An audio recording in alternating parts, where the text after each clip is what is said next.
رب زدني علما.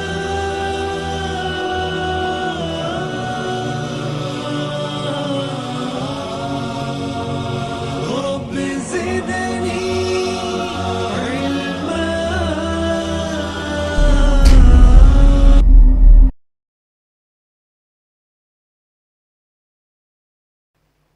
إن الحمد لله نحمده ونستعينه ونستغفره ونؤمن به ونتوكل عليه ونعوذ بالله من شرور أنفسنا ومن سيئات أعمالنا. من يهده الله فلا مضل له ومن يضلل فلا هادي له. وأشهد أن لا إله إلا الله وأشهد أن محمدًا عبده ورسوله. أما بعد، فإن خير الحديث كتاب الله، وخير الهدي هدي محمد صلى الله عليه وسلم، وشر الأمور محدثاتها، فإن كل محدثة بدعة، وكل بدعة ضلالة، وكل ضلالة في النار. قال الله تبارك وتعالى في كتابه العزيز: أعوذ بالله السميع العليم من الشيطان الرجيم. بسم الله الرحمن الرحيم. يا أيها الذين آمنوا اتقوا الله حق تقاته ولا تموتن إلا وأنتم مسلمون. وقال تعالى: يا أيها الناس اتقوا ربكم الذي خلقكم من نفس واحدة وخلق منها زوجها وبث منهما رجالا كثيرا واتقوا الله الذي تساءلون به والأرحام إن الله كان عليكم رقيبا. وقال تعالى: يا أيها الذين آمنوا اتقوا الله وقولوا قولا سديدا يصلح لكم أعمالكم ويغفر لكم ذنوبكم ومن يطع الله ورسوله فقد فاز فوزا عظيما.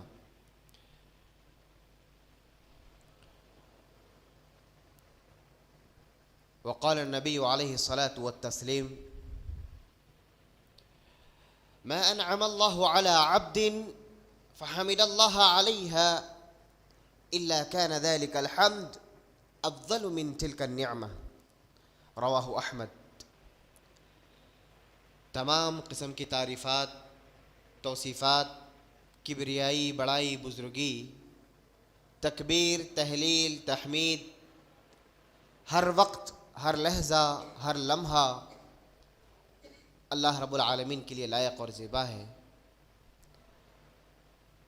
جس پروردگار نے بن مانگے اسلام اور ایمان کی دولت سے سرفراز فرمایا، عقیدہ سلیمہ پر گامزن فرمایا، صحت جیسی عظیم نعمت عظمیٰ سے نوازا۔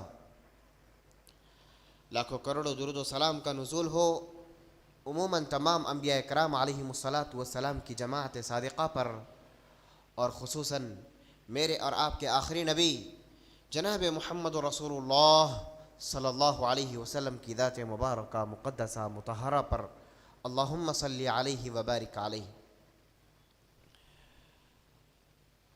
حاضرین جمعہ، آج میں آپ کے سامنے جس عنوان کے تحت گفتگو کرنے جا رہا ہوں، زندگیوں کو خوشحال بنانے کے لیے بہت اہم عنوان ہے۔ میرا عنوان ہے صبر اور اللہ کی شکر گزاری ایک عظیم عبادت ہے۔ صبر اور اللہ کی شکر گزاری حقیقتاً ایک عظیم عبادت ہے۔ میں نے اور آپ نے سمجھا کہ عبادت نماز کا نام ہے، روزے کا نام ہے، صدقہ و خیرات، حج و عمرہ کا نام ہے، جبکہ عبادت اپنے اندر ایک بہت بڑا معنی اور مفہوم رکھتی ہے۔ عبادت کے اندر ایک سمندر ہے. عبادت کی مختصراً کیا تعریف ہوگی, عبادت کس کو کہتے ہیں, انشاءاللہ میں آپ کے سامنے وضاحت کروں گا. آپ میں سے اگر عبادت کی تعریف کسی کو معلوم ہے تو آپ بتا سکتے ہیں. عبادت کہتے ہیں ہر وہ کام, ہر وہ بات, کل ما یحبہ اللہ ویرضاہ من اقوال و افعال و اعمال.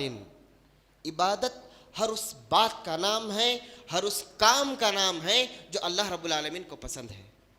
عبادت ہر وہ کام, ہر وہ بات جو اللہ کو پسند ہے اس کو عبادت کہتے ہیں.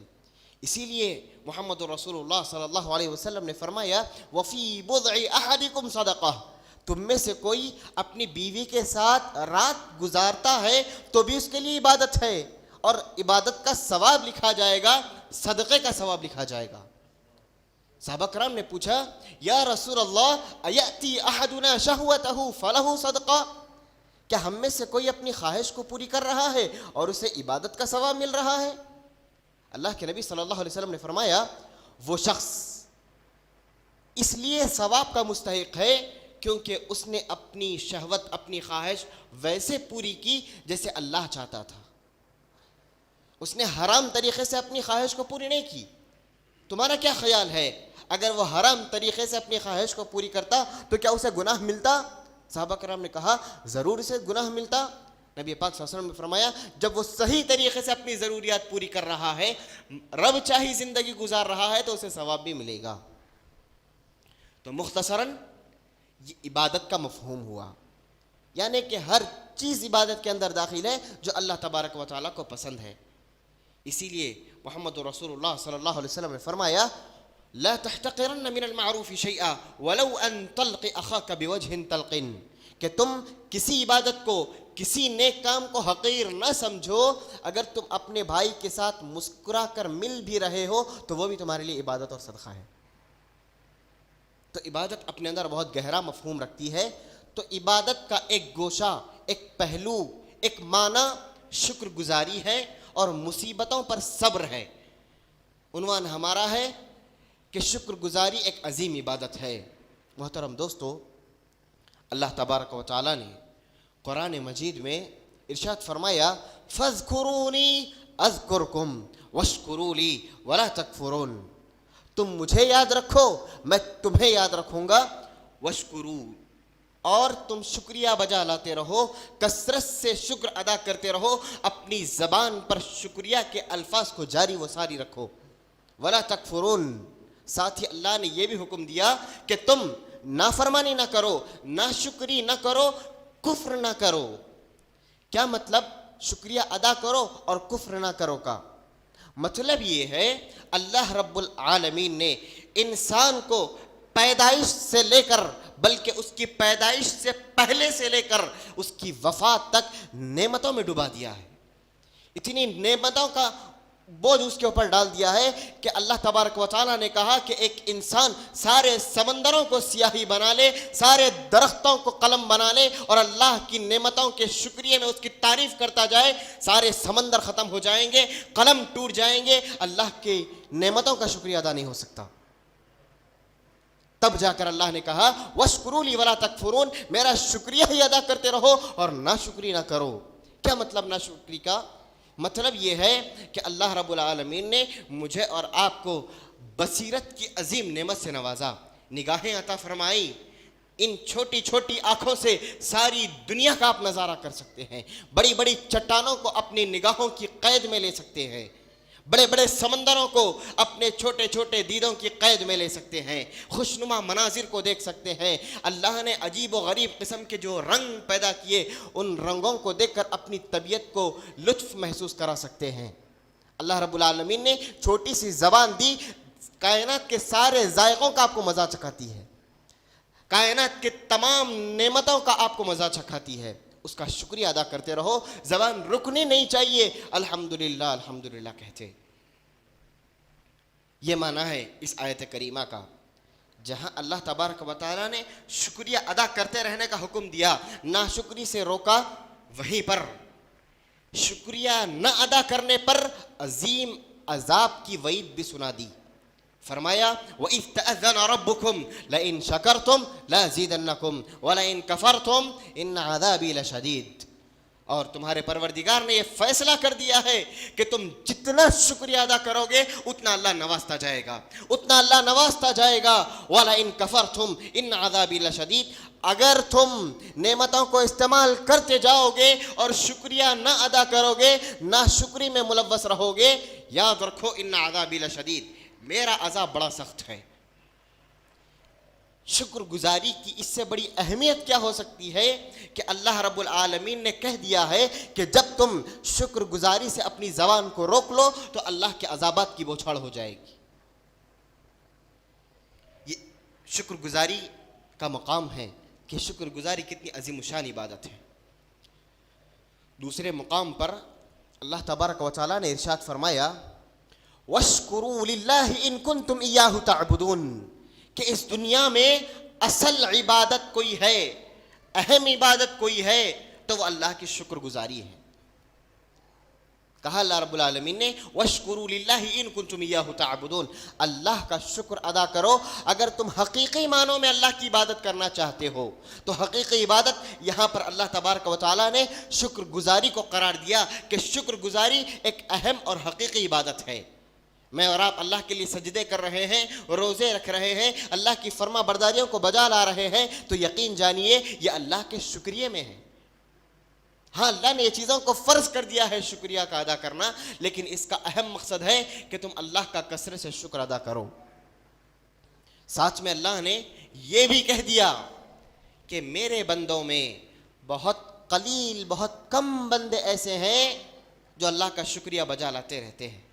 بہت کم بندے ایسے ہیں جو اللہ کا شکر ادا کرتے رہتے ہیں. وَقَلِيلٌ مِّنْ عِبَادِيَ الشُّكُورُ، اور بہت کم بندے ایسے ہیں جو اللہ کے حقیقی معنوں میں شکر گزار ہیں. تو معلوم یہ ہوا کہ اللہ کا شکریہ ادا کرنا، شکر گزاری ایک عظیم عبادت ہے جو اللہ کی توفیق پر ہمیں حاصل ہوتی ہے.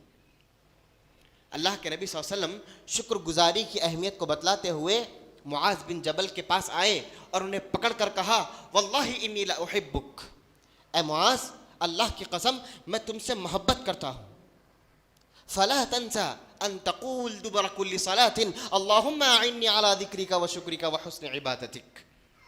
معاذ میں تم سے بہت محبت کرتا ہوں، میرے محبت کی دلیل یہ ہے کہ تم ہر نماز کے بعد ان الفاظ کو کہنا نہ بھولو، اللہم اعنی علی ذکرک و شکرک و حسن عبادتک، اے اللہ مجھے توفیق دے کہ میں تیرا کثرت سے شکر بجا لا سکوں، تیری اچھے سے عبادت کر سکوں.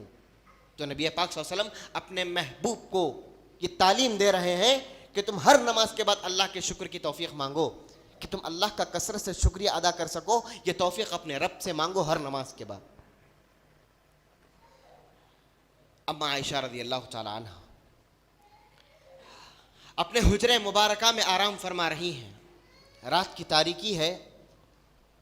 رات کے نصف حصے میں جب اماں جان کی نگاہیں بیدار ہوتی ہیں اپنے شوہر کو اپنے ہاتھوں سے ٹٹولنے لگتی ہے. اچانک اپنے شوہر کو اپنے بازو میں نہ پایا، بیدار ہو گئی، پریشان ہو گئی، اٹھ کر بیٹھ گئی اور تاریکی میں ڈھونڈتے ڈھونڈتے زمین پر تلاش کرتے کرتے جب ان کے ہاتھ بڑھنے لگے تو رسول اللہ صلی اللہ علیہ وسلم کے قدم مبارک سے ٹکرائے. دیکھا کہ قدموں میں ورم آ گیا، قدموں میں سوجن آ گئی، پیر مکمل طور پر سوج گئے ہیں. اماں عائشہ فرماتی ہیں لیغفر لک اللہ ما تقدم من ذنبی، اے میرے سرتاج آپ تو وہ ہیں جس کے پروردگار نے اگلے گناہ معاف کر دیے، پچھلے گناہ معاف کر دیے. پھر یہ راتوں کو جاگ جاگ کر اللہ کے لیے کھڑا ہونا کیسا، اللہ کے لیے کھڑا ہو کر اپنے قدموں کو سجا لینا کیسا، جبکہ آپ کے سارے گناہ بخشائے ہیں. اے میرے سرتاج اللہ کے لیے سجدے میں جھک کر اتنا گڑ گڑانے کی کیا ضرورت ہے کہ اللہ تبارک و تعالیٰ نے جب آپ کے سارے گناہ معاف فرما دیے. رسول اللہ صلی اللہ علیہ وسلم نے استقامت اور اولو العزمی پر مبنی تاریخی جواب دیا. کہا افلا اکون عبدا شکورا، عائشہ یہ تو بتا کہ تیرا سرتاج اللہ کی اتنی نعمتوں کو حاصل کرنے کے بعد، اللہ کی نعمتوں میں ڈوبنے کے بعد، جب اللہ نے اتنی نعمتوں کو مجھ پر نچھاور کر دیا ہے، افلا اکون عبدا شکورا، کیا میں اللہ کا شکر گزار بندہ نہ بنوں؟ کیا میں اللہ کا شکریہ ادا نہ کروں اتنی نعمتوں کو حاصل کرنے کے بعد؟ یہ ہے شکر گزاری کی اہمیت کہ رسول اللہ صلی اللہ علیہ وسلم نے اللہ کا شکریہ ادا کرنے کی اہمیت نہ صرف حدیثوں سے بتائی بلکہ عمل سے بھی بتائی۔ اسی لیے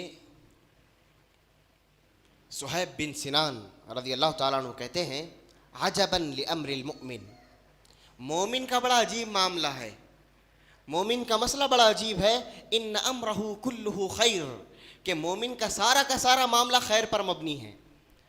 مومن تکلیف میں رہتا ہے تو بھی فائدے میں، پریشان راحت میں رہتا ہے تو بھی فائدے میں۔ پوچھا گیا کیسے؟ کہا جب اسے تکلیف پہنچتی ہے، مصیبت آتی ہے تو صبر کرتا ہے اور اس کے حق میں ثواب لکھا جاتا ہے۔ جب اسے نعمتیں ملتی ہے فشکر، تو وہ شکریہ ادا کرتا ہے، اس کے حق میں نیکیاں لکھی جاتی۔ تو مومن کا سارا معاملہ خیر پر مبنی ہے اس وقت جب ہم اپنی زبانوں کو اللہ کے شکریہ سے تر رکھیں اور صبر کا دامن مضبوطی سے تھامے رہیں۔ محترم دوستو، خلاصہ کلام یہ ہے کہ اللہ کا شکر ادا کرتے رہنا ایک عظیم الشان عبادت ہے جو اللہ کے مقرب بندوں کو اللہ کی توفیق سے ملتی ہے۔ اسی کے ساتھ اہم نکتہ یہ ہے کہ شکر کے ارکان کیا ہے، شکر کب مکمل ہوگا، شکریہ کب مقبول ہوگا؟ تو جواب یہ ہے کہ شکریہ کے کچھ ارکان ہیں جن کا ملحوظ خاطر رکھنا ضروری ہے۔ سب سے پہلی بات کہ شکریہ ادا کرنے کا صحیح طریقہ یہ ہے کہ جب آپ کو کوئی نعمت ملے تو آپ اس نعمت کی نسبت اللہ تبارک و تعالیٰ کی طرف کریں۔ غور سے سنیے، اللہ نے آپ پر کوئی نعمت انعام فرمائی ہے، کوئی نعمت آپ پر نچھاور فرمائی ہے، تو اس کا شکریہ ایسے ہو سکتا ہے کہ آپ فوراً اس نعمت کی نسبت اللہ کی طرف کریں کہ ہاں اللہ ہی نے مجھے یہ دیا ہے، اللہ کی توفیق سے یہ مجھے ملا ہے، اللہ کے کرم سے، اس کے فضل، اس کی عنایت سے میں اس نعمت سے بہرور ہوا ہوں۔ معاشرے پر ذرا نگاہ دوڑائیے، ہاں جناب کیسے رہے آپ کے امتحانات؟ زبان سے نکلتا ہے بہت محنت کی میں نے تب جا کر پاس ہو گیا۔ کیسا چل رہا ہے کاروبار؟ دن رات محنت کر رہا ہوں تب جا کر دکان چل رہی ہے۔ کیسی ہے طبیعت والد صاحب کی؟ ہم نے بہت محنت کی تب جا کر نتیجے میں شفا ملی۔ یہ کفری الفاظ ہے، یاد رکھیے۔ ہر نعمت کی نسبت اللہ کی طرف ہونی ہے۔ اللہ کے فضل سے میں کامیاب ہوا، اللہ کے فضل سے میری تجارت کھڑی ہو گئی، اللہ کے کرم سے میرے والد کو صحت ملی، اللہ کے کرم سے میں بخیر و عافیت ہوں۔ یہ بڑے باریک جملے ہیں، بہت معنی رکھتے ہیں۔ یہ قارون کی روش ہے، قارون کی فطرت ہے۔ قارون سے جب لوگوں نے کہا وَابْتَغِ فِي مَا آتَاكَ اللَّهُ الدَّارَ الْآخِرَةَ وَلَا تَنْسَ نَصِيبَكَ مِنَ الدُّنْيَا وَأَحْسِنْ كَمَا أَحْسَنَ اللَّهُ إِلَيْكَ وَلَا تَبْغِ الْفَسَادَ فِي الْأَرْضِ۔ قارون، اللہ نے تمہیں اتنے خزانے نوازے ہیں کہ تمہارے خزانوں کی چابیوں کو طاقتور مردوں کی ایک جماعت اٹھاتی ہے، اس میں سے ذرا غریبوں کا بھی حصہ نکالو۔ وَأَحْسِنْ، محتاجوں کے ساتھ احسان کرو، كَمَا أَحْسَنَ اللَّهُ إِلَيْكَ، جس طرح اوپر والے نے خزانے دے دے کر تمہارے ساتھ احسان کیا ہے۔ پتہ ہے کیا جواب دیا قارون نے؟ قارون نے کہا قال انما اوتیتہ علی علم عندی، میرے خزانے، میری دولتیں، میری ثروتیں، میری جائیدادیں میری قابلیت پر مجھے ملے ہیں، میری صلاحیت پر مجھے ملے ہیں، میں اس کا حقدار تھا تب جا کر وہ میرے حصے میں آئیں۔ تو یہ قارون کے جملے ہیں کہ ہم نعمتوں کی نسبت اپنی طرف نہ کر کے اللہ کی طرف کریں۔ کوئی آپ سے کہہ دے بڑا اچھا لباس پہنے ہو، اللہ کے فضل سے مجھے یہ ملا ہے، اللہ کے کرم سے میں اس کا حقدار بنا ہوں، اللہ نے مجھے توفیق بخشی ہے، اللہ نے مجھ پر یہ انعام کیا ہے، ہاؤ بھائی بڑی محنت سے خریدا۔ ہر نعمت کی نسبت اللہ کی طرف۔ آپ کی خوبصورتی کی کوئی تعریف کر دے، فوراً کہیں اللہ کا فضل ہے، اللہ کی عنایت ہے، اللہ کا کرم ہے۔ یہاں پر ایک نکتے کی وضاحت کرنا ضروری سمجھوں گا۔ ہمارے معاشرے میں ایک وبا پھیلی ہوئی ہے، وبا سے بہتر لفظ ہوگا غلط نظریہ پھیلا ہوا ہے۔ جب آپ کسی کے اچھے لباس کو دیکھتے ہیں، کسی کے اچھے کاروبار کو دیکھتے ہیں، اولاد کو دیکھتے ہیں، اچھے لباس کو دیکھتے ہیں، تو کہتے ہیں ماشاء اللہ، کہتے ہیں ماشاء اللہ۔ جبکہ حدیث یہ کہتی ہے اذا رأى احدكم من اخيه او من نفسه او من ماله ما يعجبه فليبركه صححه الالبانی رواہ الترمذی، کہ اللہ کے نبی صلی اللہ علیہ وسلم فرماتے ہیں جب تم میں سے کوئی شخص اپنے بھائی کی وہ چیز دیکھے جو اسے پسند آئے، مال میں سے، اولاد میں سے، دولت میں سے، کیا کہیں؟ فلیبرکہ، کہیں بارک اللہ، اللہ برکت دے۔ ماشاء اللہ نہ کہیں، ماشاء اللہ ہی سے نظر لگتی ہے، اور نظر بڑی ٹیڑھی چیز ہے۔ جہاں بھی جو چیز آپ کو پسند آئے وہاں پر کیا کہنے کا حکم ہے؟ کہتے اللہ برکت دے، بارک اللہ۔ ماشاء اللہ کہنے سے نظر نہیں رکتی۔ ماشاء اللہ کا کیا مطلب ہے؟ ماشاء اللہ، اسی سے تو نظر لگتی ہے، جو اللہ چاہے۔ کیا نواز دیا اللہ تعالیٰ نے تم کو، وہاں پر آپ دعا دیں اللہ برکت دے۔ الغرض ہمارا موضوع یہ ہے کہ ہر نعمت کی نسبت اللہ کی طرف کرے۔ اللہ نے آپ کو چاہے جتنی نعمتوں سے نوازا ہے وہاں پر اپنا فضل، اپنی طاقت، اپنی قابلیت نہ جتائیں، ہر نعمت کی نسبت اللہ کی طرف کرے۔ دوسری شرط، دوسرا رکن شکریہ ادا کرنے کا، ہمیشہ اللہ کی اس نعمت کا لوگوں کے سامنے تذکرہ کرے۔ ہمارے پاس ہوتا یہ ہے، اللہ نے دولت سے نواز دیا، خاندان والوں سے، رشتہ داروں سے، دوست احباب سے چھپا چھپا کر رکھتے ہیں۔ اس کا یہ مطلب بھی نہیں کہ آپ گھر کے سامنے سب کچھ کھول کر بیٹھ جاؤ، مطلب یہ ہے وَأَمَّا بِنِعْمَةِ رَبِّكَ فَحَدِّثْ، اور تم اپنے رب کی نعمتوں کو بیان کرو، لوگوں کے سامنے اپنی خوشحالی ظاہر رکھو کہ اللہ نے مجھے اتنا نوازا ہے، میرے پروردگار نے مجھے اس حال میں رکھا ہے، میرے پروردگار نے مجھے یہ لباس عطا فرمایا ہے، میرے پروردگار نے مجھے ایسی پرسکون زندگی عطا فرمائی ہے، میرے پروردگار نے مجھے خوشحال آسودہ حال زندگی سے نوازا ہے۔ ایسے آپ لوگوں کے سامنے نعمتوں کا ذکر کرو، اس سے ہوگی کیا؟ اللہ کی بڑائی ہوگی کہ ہاں اس کو دینے والا رب ہی ہے جو اتنے اچھے انداز میں سے دے رہا ہے۔ اللہ کی واہوائی ہو، اللہ کی بڑائی ہو، اللہ کی کبریائی ہو، یہ شکر کے ارکان ہیں۔ اچھا ایک اور بات، شکریہ کیسے ادا ہو؟ کیا صرف زبانی طور پر اللہ کا شکر ادا ہو سکتا ہے؟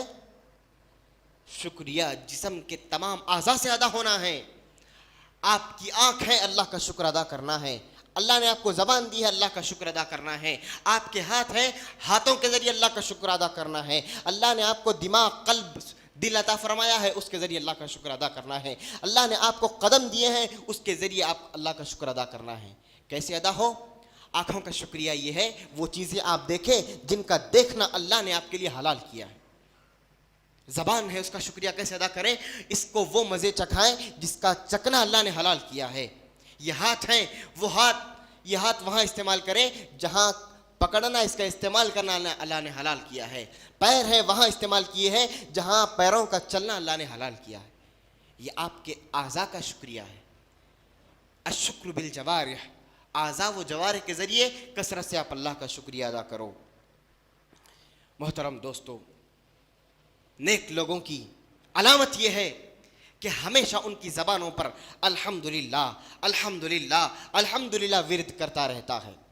سب سے پہلے اللہ تبارک و تعالیٰ نے آدم علیہ السلام کو بنایا، مٹی سے بنایا، عدم سے وجود بخشا، ان کے جسم میں روح پھونکی، روح دماغ میں آئی، دماغ سے ناک میں آئی، فوراً چھینک آئی، کہا الحمدللہ۔ ابراہیم کو اللہ تبارک و تعالیٰ نے اولاد سے نوازا، کہا فقل الحمدللہ، کہا زبان سے الحمدللہ۔ سلیمان اور داؤد دونوں نے فوراً اللہ کا شکریہ ادا کیا، الحمدللہ الذی بنعمتہ تتم الصالحات۔ موسیٰ و ہارون کو اللہ نے ظالم قوم سے نجات دی، دونوں نے کہا الحمدللہ، فقال الحمدللہ الذی نجانا من القوم الظالمین۔ نبی پاک محمد رسول اللہ صلی اللہ علیہ وسلم کے پاس جب کوئی اچھی خبر آتی، راحت ملتی، نعمت ملتی، تو فوراً کہتے الحمدللہ الذی بنعمتہ تتم الصالحات۔ اس پروردگار کی تعریف ہے، حمد ہے جس کے ذریعے نعمتیں ملتی ہیں۔ اگر کوئی مصیبت آتی تو کہتے الحمدللہ علی کل حال، ہر حال میں اللہ کا شکر ہے۔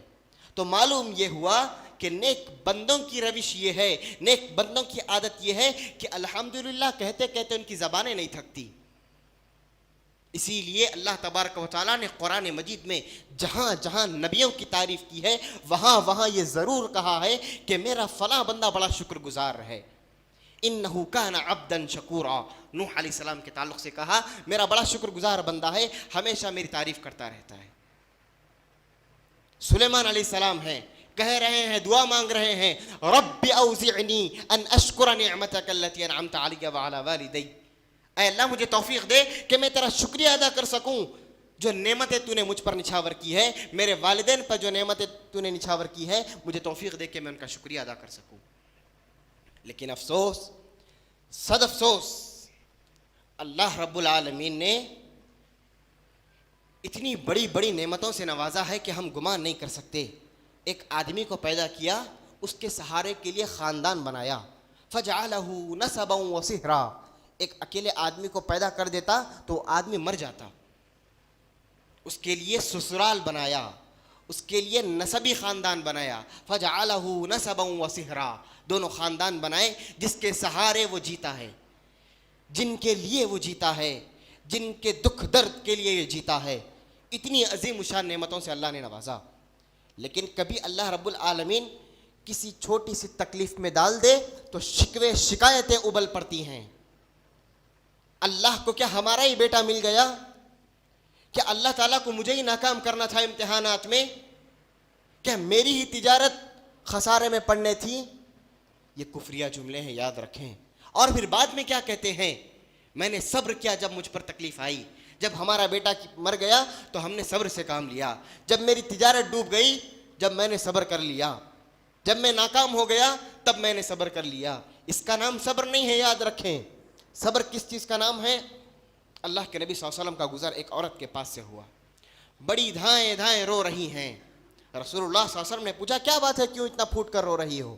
اس عورت نے کہا جاؤ اپنا راستہ لو, تمہیں اندازہ نہیں ہے کہ مجھ پر کتنا بڑا غم کا پہاڑ ٹوٹ پڑا ہے. دراصل وہ عورت نبی کائنات محمد رسول اللہ صلی اللہ علیہ وسلم کو جانتی نہیں تھی. بعد میں جب اس خاتون کو خبر ملی کہ وہ تو سید المرسلین محبوب کبریا محمد رسول اللہ صلی اللہ علیہ وسلم تھے, وہ دوڑتی ہوئی رسول اللہ صلی اللہ علیہ وسلم کے حجرے کے پاس پہنچی اور معافی مانگنے لگی. اللہ کے نبی صلی اللہ علیہ وسلم نے کہا انما الصبر عند صدمۃ الاولی, کہ صبر اسی کا نام ہے جب صدمہ پہنچے تب تم صبر کرو.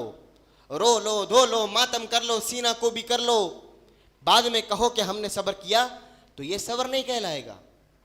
اسی لیے صبر کرنے والوں کی بڑی عظیم الشان فضیلت بیان کی گئی ہے.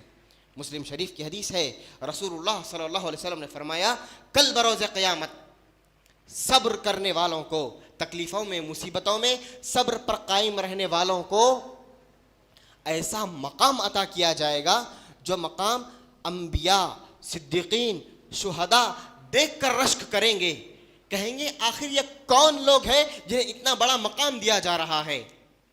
آپ جانتے ہیں کہ صبر کرنے والوں کے لیے جنت میں ایک علیحدہ دروازہ بنایا جائے گا جس میں سے صرف صبر کرنے والے جائیں گے, اور اس دروازے کا نام ہوگا باب الصابرین. یہ صرف صبر کرنے والوں کا راستہ ہے. یہاں پر خوش آمدید صرف ان کی ہوگی جو دنیا میں صبر کرتے تھے. صبر کرنے والوں کا ویلکم یہاں ہے. الغرض صبر کرنے والوں کو کل بروز قیامت جو انعام دیا جائے گا, انبیاء, صدیقین, شہداء دیکھ کر رشک کریں گے اور پوچھیں گے یہ کون لوگ ہیں جنہیں اتنے عظیم الشان مقام سے نوازا جا رہا ہے. کہا جائے گا ہؤلاء هم الصابرین, یہ وہ لوگ ہیں جو دنیا میں ہر تکلیف پر صبر کرتے تھے. سارے چلا اٹھیں گے کاش دنیا میں ہمیں لٹکا دیا جاتا اور ہمارے جسموں کی بوٹیاں بوٹیاں کاٹ کر نکال لی جاتی, کاش ہم ان تکلیفوں پر صبر کرتے, کاش یہ مقام آج ہمیں بھی مل جاتا. یہ صبر کرنے والوں کی فضیلت ہے. تو معلوم یہ ہوا کہ ہر چھوٹی چھوٹی تکلیف پر شکوے شکایتیں کرنے سے آدمی کفر کے دائرے میں آ جاتا ہے. کیا مطلب ہے آپ کا؟ اللہ نے جو فیصلہ کیا وہ غلط ہے؟ کیا آپ اللہ سے بہتر سمجھتے ہیں؟ یہ بات نہیں ہے. اللہ کے فیصلے حکمت پر مبنی ہوتے ہیں. اللہ ہمیشہ اپنے بندے کے حق میں خیر کا فیصلہ فرماتے ہیں. خواہ آپ کے خاندان کا کوئی فرد کا انتقال ہو جائے, آپ کی تجارت خسارے میں پڑ جائے, آپ امتحانات میں ناکام ہو جائیں, سارے فیصلوں میں آپ ہی کی بھلائی چھپی ہوئی ہوتی ہے. تو ہر ہمیشہ زبان پر الحمدللہ رہنا چاہیے. اللہ کے نبی محمد رسول اللہ صلی اللہ علیہ وسلم فرماتے ہیں اذا مات ولد العبد فيقول الله تعالى لملائكته اقبضتم ولد عبدی، جب آدمی کا کوئی لڑکا مر جاتا ہے تو اللہ رب العالمین فرشتوں کو اپنے پاس بلاتا ہے اور پوچھتا ہے اقبضتم ولد عبدی، کیا تم نے میرے بندے کے لخت جگر نور نظر کو اس سے جدا کر دیا؟ فرشتے کہتے ہیں ہاں، ہم نے تیرے بندے کی اولاد کی روح قبض کر لی۔ اللہ تعالیٰ دوبارہ پوچھتا ہے اقبضتم ولد عبدی، کیا تم نے میرے بندے کے لخت جگر کو اس سے جدا کر دیا؟ فرشتے کہتے ہیں ہاں پروردگارہ، تیرے حکم کی تعمیل کی۔ اللہ رب العالمین کہتا ہے ماذا قال عبدی، تو میرے بندے نے کیا کہا؟ فرشتے کہتے ہیں حمدک اللہ واسترجع، اے اللہ اس نے تیری حمد بیان کی اور کہا انا للہ و انا الیہ راجعون۔ اللہ رب العالمین دوبارہ پوچھتا ہے کیا واقعتاً میرے بندے کی زبان سے یہ الفاظ نکلے؟ فرشتے کہتے ہیں ہاں، حقیقتاً اس نے آپ کی تعریف کی اور کہا انا للہ و انا الیہ راجعون۔ اللہ رب العالمین کہتا ہے ابنوا لعبدی بیتا فی الجنہ، میرے اس بندے کے لیے جنت میں ایک محل کی تعمیر کر دو۔ اتنی عظیم الشان فضیلت ہے مصیبتوں پر صبر کرنے کی۔ محترم دوستو، یہ اللہ کی توفیق ہے، جس کو مل جائے زہ نصیب، اس کی قسمت کے کیا کہنے، کہ ہر موقع پر، ہر موڑ پر، زندگی کے ہر گوشے پر اللہ کا شکریہ ادا کرتا چلے۔ شیخ سعدی ایک واقعہ بیان کرتے ہیں کہ ایک مرتبہ ان کا گزر ایک سمندر کے کنارے سے ہو رہا تھا۔ دیکھا کہ وہاں پر ایک زخمی شخص پڑا ہوا ہے جس کا پیٹ پورا چیرا ہوا ہے۔ بھیڑیے نے اسے چیر پھاڑ کر کے وہاں چھوڑ دیا، لیکن وہ شخص زندہ تھا۔ شیخ سعدی جب اس کے قریب پہنچے تو اس کی زبان سے کچھ الفاظ نکل رہے تھے۔ جب کانوں کو اس کے منہ سے لگایا تو سنا الحمدللہ الحمدللہ الحمدللہ۔ شیخ سعدی بڑے پریشان ہوئے اور اٹھ کر بڑے حیرت اور تعجب سے پوچھنے لگے او اللہ کے بندے، ذرا تو مجھے یہ بتا کہ تو اللہ کی کون سی نعمت پر شکریہ ادا کر رہا ہے اس حالت میں، کہ تو اتنی سنگین حالت میں بھی اللہ کے شکر سے تیری زبان نہیں تھکتی؟ تو وہ بندہ کہنے لگا میں اللہ کا شکر اس لیے ادا کر رہا ہوں کہ پروردگار نے مجھے بیماری میں مبتلا کیا ہے، نہ کہ اس کی نافرمانی میں۔ اللہ اگر چاہتا تو مجھے اس کی نافرمانی میں بھی مبتلا کر سکتا تھا، لیکن میری قسمت ہے کہ میں اللہ کی نافرمانی میں مبتلا نہیں ہوں، میں تو محض ایک چھوٹی سی بیماری میں مبتلا ہوں۔ تو یہ نیک لوگوں کا شیوا ہوتا ہے۔ لقمان حکیم کے مالک نے ایک مرتبہ کہا جاؤ باغ سے ایک کھیرا لے آؤ۔ جب وہ باغ سے کھیرا یا ککڑی لے آئے، کہا کھاؤ، فوراً کھانے لگے، بڑی تیزی سے کھانے لگے۔ مالک نے دیکھا شاید بڑی لذیذ ککڑی ہے، کہا لاؤ تھوڑی مجھے بھی دے دو۔ لقمان حکیم نے دینے سے انکار کر دیا۔ ہاتھ سے چھین کر جب کھائے تو پتہ چلا کہ بڑی کڑوی ککڑی تھی، بڑا کڑوا کھیرا تھا۔ پوچھا لقمان تم کیسے کھا گئے اتنی کڑوی چیز، کیسے تمہارے پیٹ کے اندر اتر گئی؟ کہنے لگے آقا آپ نے تو مجھے جب بھی کھلایا اچھا کھلایا ہے، ایک سے ایک نعمتوں سے نوازا ہے۔ ایک مرتبہ اگر آپ زہر دیتے تو کیا میں نہ پی لوں؟ ایک مرتبہ آپ کڑوی چیز دے دے تو کیا میں نہ کھا لوں؟ یہ مومن کی زندگی ہونی چاہیے کہ ہمیشہ اللہ کی نعمتوں میں ڈوبا ہوا رہتا ہے، اللہ کے احسانوں تلے دبا ہوا رہتا ہے۔ کبھی کوئی تکلیف آ جائے تو خوش دلی سے اس کا استقبال کرے، تکلیفوں کو مصیبتوں کو گلے لگائیں، اللہ کا شکریہ ادا کرے۔ یہ مومنوں کی پہچان ہوتی ہے۔ لیکن ایک غلط نظریہ ہمارے معاشرے میں یہ ہے،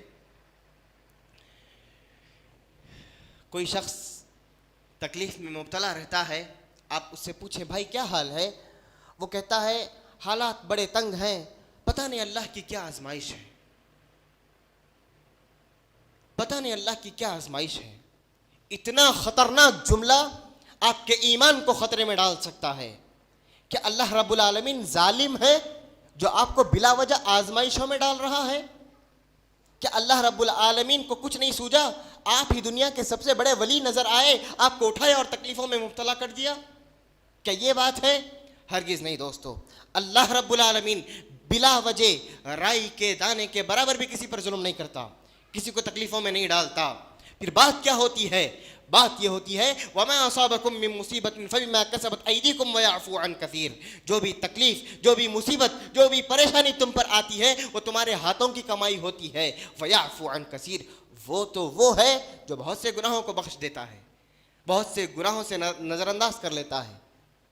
تو معلوم یہ ہوا کہ اللہ تبارک و تعالی بلا وجہ کسی کو آزمائش میں نہیں ڈالتا، بلا وجہ کسی کو تکلیفیں نہیں پہنچاتا.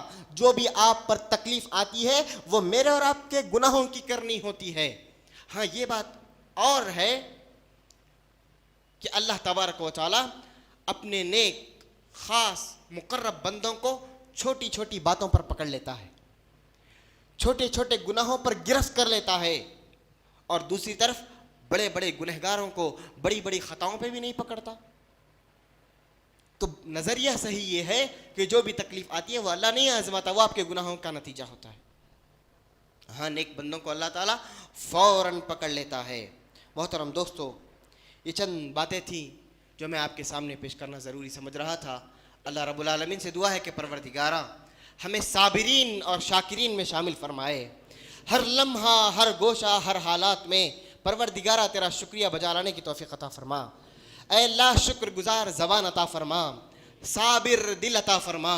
اے اللہ ہر حالات میں تیری بڑائی کرنے کی توفیق عطا فرما، ہر نعمت پہ تیرا شکریہ بجا لانے کی توفیق عطا فرما. اے اللہ دنیا کے تمام مسلمانوں کی جانوں کی، مالوں کی، عزت کی، آبرو کی، ایمان کی، عقیدے کی حفاظت فرما. اے اللہ دنیا میں مسلمان گوشے گوشے میں پریشان حال ہیں، کوئی ہمارا حامی و مددگار نہیں، تو ہی ہمارا حامی و ناصر ہے، ہماری مدد فرما. عزتوں کی، آبروؤں کی حفاظت فرما، نوجوانوں کی، بچوں کی حفاظت فرما. اے اللہ جو مسلمان بھائی بیمار ہیں صحت کاملہ عاجلہ مستملہ عطا فرما. اے اللہ جو مسلمان بھائی مقروض ہیں قرض سے بری ہونے کے راستے عطا فرما. اے اللہ نمازوں کی طلب اور اسلام کی محبت ہمارے دلوں میں پیدا فرما. وصلی اللہ تعالی علی خیر خلقہ محمد وعلی آلہ وصحبہ اجمعین برحمتک یا ارحم الراحمین.